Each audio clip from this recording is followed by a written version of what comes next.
Hello everyone, কেমন আছো তোমরা সবাই? আশা করছি সবাই ভালো আছো। আমি শিউলি, আমার নতুন একটা ব্লগে তোমাদের ওয়েলকাম। কলকাতার ওয়েদার কেমন আছে শুনছি ভীষণ গরম পড়েছে।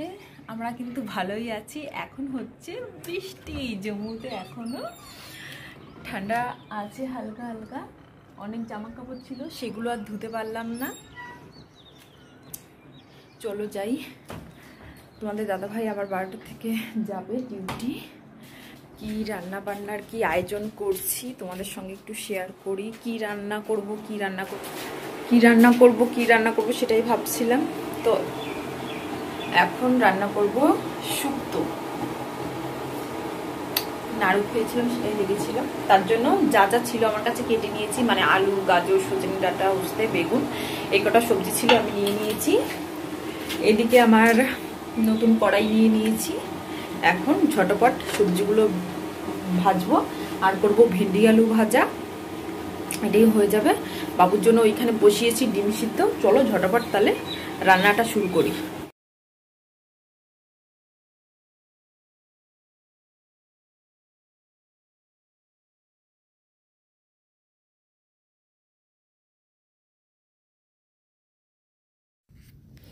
শুক্তো রান্না করার জন্য আর একটা যে জিনিস মেল লাগবে সেটা হলো ডালের বড়ি। এবার কিন্তু বাড়ি থেকে আসার সময় প্রচুর পরিমাণে বড়ি নিয়ে এসেছি।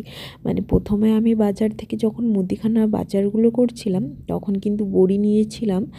আর তারপর আমার মাও দিয়েছে, মানে নিজে হাতে বানানো ডালের বড়ি। তারপর আমার বড়দি ভাই মানে আমার জাও কিন্তু আমার জন্য বড়ি পাঠিয়ে দিয়েছে। তা এবারে আমার কাছে প্রচুর পরিমাণে ডালের বড়ি আছে। আর এই চারটে দেখতে পাচ্ছ পেঁয়াজকলি, এইগুলো না এই মানে ঘরের সামনে পেঁয়াজ লাগিয়েছিলাম, সেগুলোই ছিল। এসে দেখি মানে পুরো শক্ত হয়ে গেছে। সেই চারটেই ছিঁড়ে নিয়ে এসেছি। ভেবেছিলাম যে আলুর একটা কোনো মানে রেসিপি বানাবো, তার উপর দিয়েই এইগুলো দেবো। তা সেটা আর হচ্ছে না, কারণ ভাতের সঙ্গে সেটা খেতে ভালোই লাগবে না। তার জন্য এখন চটজলদি যেটা পারছি সেটাই বানিয়ে নিচ্ছি। আর শুক্তো রান্না করার মানে প্রসেসটা তো সবাই জানো। তা ঝটপট ওই সমস্ত সবজিগুলো আমি ভেজে নিচ্ছি, যেইগুলো মানে শক্ত বলতে পারো সেইগুলো একটু আগেই ভাজা করে নিচ্ছি। আর ওই সাইডে আর একটা কড়াইও বসিয়ে দিয়েছি, সেইখানে করছি আলু আর ভেন্ডি ভাজা। আর মানে খুবই ব্যস্ত রয়েছি। এই দিকে চালটা ধুয়ে বসিয়ে দিচ্ছি, সোনার ডিমটাও সিদ্ধ হয়ে গেছে, আর মিক্সিটা বার করে নিয়েছি।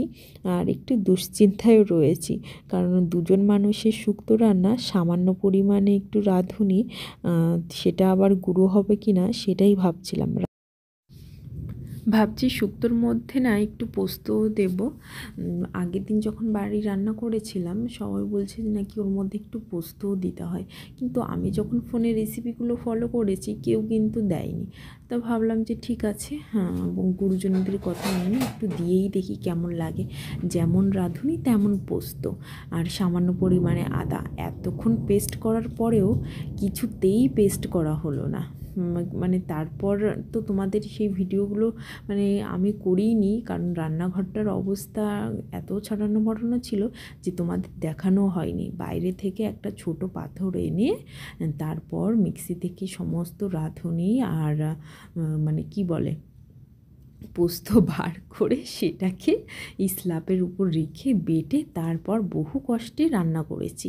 তা তোমাদের দাদাভাই আবার চলে যাওয়ার সময় হয়ে গেছে ডিউটি। ঝটপট তোমাদের দাদাভাইয়ের খাবারটা একটু বেড়ে দিচ্ছি, সুন্দর করে একটু পরিপাটি করে সাজিয়ে দিচ্ছি যাতে দেখতে একটু ভালো লাগে, এই আর কি। তা শুক্তোটা সাইডেই দিয়ে দিচ্ছি। আলু আর ভেন্ডি ভাজা করে নিয়েছি, আর ভাবলাম যে এই পাঁপড়গুলো রয়েছে, ব্যাট পাঁপড়গুলো, সেগুলো একটু ভেজে নিই। তা দেখো এই যে মোটামুটি আমার থালাটা কমপ্লিট হয়ে গেছে। এই দিকে প্রচুর বাসন রয়েছে, সেইগুলো এখন মাজতে চলে এসেছি। তোমাদের দাদাভাইয়ের তো খেয়ে দিয়ে চলে গেছে, আর আমার কিন্তু এখনও খাওয়া দাওয়া হয়নি। আমি বলছি যে এইগুলো একটু ক্লিন করে নিই, তারপর কিন্তু আমি খাওয়া দাওয়া করব। সবাই কিন্তু ঠিক কথাই বলে, এমন কোনো কাজ নেই যেটা মেয়ে মানুষ পারে না। আজকে কিন্তু সেটা রান্নাঘরে আমি প্রমাণ করে দিয়েছি। বাইরে থেকে একটা পাথর এনে ভালো করে স্কচব্রাইট দিয়ে ধুয়ে, তাকে গরম জল দিয়ে ধুয়ে রাঁধুনি আর পোস্তটাকে ভালো করে বেটে শুক্তো রান্না করে নিয়েছি। আর উপস্থিত বুদ্ধি থাকলে কি না হয়, তাই তো? তা চলো, খেতে কিন্তু ভালোই হয়েছিল। এখন ঝটপট রান্নাঘরটা ক্লিন করে আমি আরামসে একটু খাওয়া দাওয়া করে ঘুম থেকে উঠে তারপর যাব পার্কে।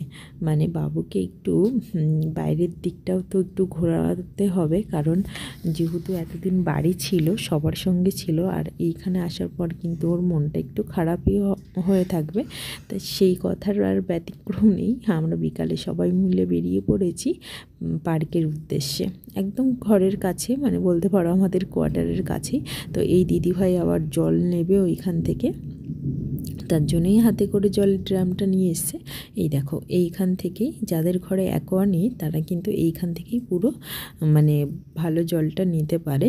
এইখানেই পুরো পিউরিফাইড জল পাওয়া যায়। তো উনি জলের ড্রামটা ওইখানে রেখে দিল, বললো যে এখন তো জল আসেনি, তাহলে চলো আমরা একটু ঘুরে আসি। তা প্রথমে আমরা পার্কে আসলাম, তারপরে কিন্তু আমরা মন্দিরের দিকে গেছিলাম। এখানে পার্কে আমরা সবাই খুব মজা করলাম, বাচ্চাদের একটু ঘোরালাম। বাচ্চাদের সঙ্গে সঙ্গে আমাদের এই দিদিভাইও একটু পার্কে মজা করে নিল। তাই সবাই মিলে খুবই মজা করেছি।